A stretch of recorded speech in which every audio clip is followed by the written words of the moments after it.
Please ignore my insane makeup. I'm about to go see Harry Styles, but I thought I would talk about all of the books that made me cry and why. I'm gonna start off with an honourable mention to The Song of Achilles. I'm like 60% of the way through. I know how the Iliad ends. And unfortunately I'm very attached to the characters now, so that will be making me cry in the next couple days. Seven Husbands of Evelyn Hugo. This made me cry for obvious reasons. If you've read it, you know. And we all know how emotionally damaging chapter 40 is.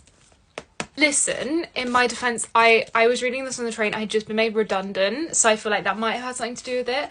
And also, I just hate to see Charlie Swan sad. Every purple tab is a time that I cried reading this. This was overhyped for me, but the ending still did make me cry. How is a book this short this emotionally damaging?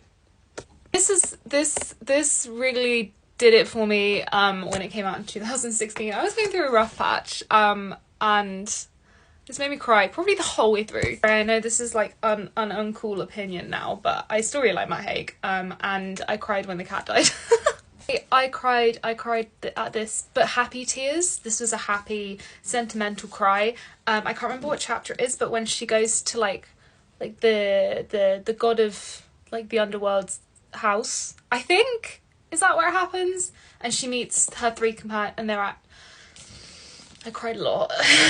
I cried at the end of this, even though every single one of these Greek mythology retellings ends badly, it still makes me cry. Listen, everything that happened with the harp, when the harp starts speaking, and it just made me cry.